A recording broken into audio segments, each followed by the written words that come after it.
BA के students अंग्रेज़ी के पेपर में क्यों फेल हो जाते हैं? अगर हम इस टॉपिक को इंटरनेट में सर्च के लिए डालें ना, तो यूट्यूब हो या वैसे भी गूगल हो, तो उस पर बहुत सारी वजूहात सामने आ जाएंगी। इस वजह से फ़ेल होते हैं जी, इस वजह से फ़ेल होते हैं, ये वजूहात हैं। लेकिन मेरी नज़र में बीए के स्टूडेंट्स की अंग्रेज़ी के सब्जेक्ट में फ़ेल होने की दो ही वजूहात हैं, बल्कि दो में से भी मेन एक ही है। पहली वजह तो ये है कि जो बीए के स्टूडेंट्स होते हैं ना, ये अपने आप को अंडर एस्टिमेट कर लेते हैं। उनके ज़हन में ये कॉम्प्लेक्स आ जाता है किसी न किसी तरह से कि चूँकि हम बीए कर रहे हैं और हम कोई प्रोफेशनल डिग्री नहीं कर रहे, बीएससी, एमएससी, ऑनर्स वगैरह, तो इसलिए हम कोई नालायक किस्म के स्टूडेंट्स हैं और हम कोई ना फालतू किस्म का काम कर रहे हैं। भाई ये बीए जो है ना, ऐसे ही है, फजूल ही है। और बस वो एहसास कमतरी उनके अंदर होता है और उनकी ये कोशिश होती है कि किसी न किसी तरह से बस इसको पास कर लें ताकि वो फ़लाँ जॉब्स आ रही हैं या चलें किसी न किसी जॉब पे हम अप्लाई करने के काबिल हो जाएं। तो देखें, जब आप एक काम कर रहे हैं और आप उसे कोई वर्दी काम नहीं समझते, आप अपने ही काम की खुद इज़्ज़त नहीं करते, तो ये कैसे पॉसिबल है कि दूसरे करेंगे या आपका दिल करेगा कि आप उस काम को करें। जब ये कॉम्प्लेक्स लेके बच्चे करते आगे चलते हैं ना, तो उनका वो पढ़ने का या मेहनत करने का जज्बा उनके अंदर पैदा ही नहीं होता। तो अंग्रेज़ी अगर बीए की क्लियर करनी है तो उसमें ठीक ठाक मेहनत चाहिए, दिल जमी से आपको काम करना पड़ेगा। लेकिन जब आपने पहले से परसीव कर लिया कि आपका काम जो है ना कोई दूसरों से कमतर काम है या आपके काम का कोई स्कोप नहीं है, तो आपका दिल ही नहीं करेगा, इंसानी नफ्सियात है ना, आप उसमें मेहनत नहीं करेंगे। एक तो ये वजह है। तो ऐसे स्टूडेंट्स के लिए मैं ये कहना चाहता हूँ कि जिन तलबा को आप बहुत ज़्यादा काबिल समझते हैं, ये जो प्रोफेशनल डिग्री होल्डर्स हैं, तो मैं पुराने स्टूडेंट्स की बात नहीं कर रहा, अभी 2020 चल रहा है, तो मैं अभी के स्टूडेंट्स की बात कर रहा हूँ कि जिन स्टूडेंट्स प्रोफेशनल डिग्री वाले को आप अगर काबिल समझते हैं ना, उन बच्चों को लाकर अगर इधर उन्हें कहा जाए कि आप तैयारी करके आप लोग बीए का पेपर दें ज़रा, तो उनमें से भी 60 से 70% जो है ये बीए की अंग्रेज़ी में फ़ेल हो जाएंगे। यानी जो प्रोफेशनल डिग्रीज वाले बच्चे हैं, उनसे अगर बीए की अंग्रेज़ी का पेपर देने का कहा जाए तो 60 to 70% फ़ेल हो जाएंगे बीए की अंग्रेज़ी में। और अगर आप उसी अंग्रेज़ी को पास करके बीए के स्टूडेंट्स अगर आप बीए करते हैं, तो आप कैसे उनसे कमतर हैं? ठीक है, किसी भी सब्जेक्ट की इज़्ज़त करवाना, उसका स्कोप बनाना, ये डिग्री करने वालों का काम होता है। ठीक है, खैर इस टॉपिक के ऊपर मैंने डिटेल में एक अलग से वीडियो बनाई है, बीए का स्कोप क्या है। तो अगर आपके ज़हन में इस तरह का कोई कॉम्प्लेक्स है ना, तो पहले वो वीडियो देखें, इंशाल्लाह वो आपके कॉम्प्लेक्स जो हैं ये दूर हो जाएंगे। और अगर दूर नहीं होता तो फिर बीए ना करें, फिर वो काम करें जिसको में आपको लगता है कि यार आप बड़ा अच्छा काम कर रहे हैं। ठीक है ना। खैर, तो ये एक तो वजह ये है कि हम वो जो, क्योंकि हमारी मेंटेलिटी है यार कि हमको फालतू काम कर रहे हैं, तो इस वजह से हम उसमें फिर वो प्रॉपर मेहनत नहीं करते।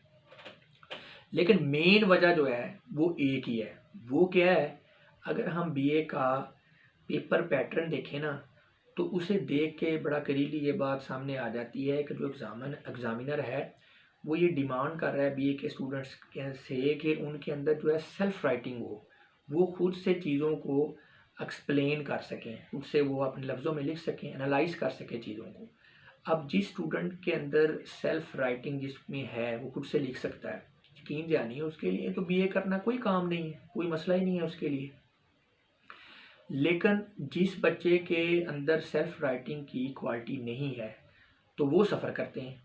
मैंने देखा है कि ये बच्चे, ये जो टेक्स्ट बुक के क्वेश्चन आंसर होते हैं ना, ये छोटे छोटे शार्ट क्वेश्चन वगैरह, उनके आंसर्स को बच्चे रट्टा लगा रहे होते हैं, बच्चे समरीज़ को रट्टा लगा रहे होते हैं, समरीज़ की इवन पैराफ्रेज वाले क्वेश्चन, यानी समरी की जो पैराफ्रेज है उसको रट्टा लगा रहे हैं।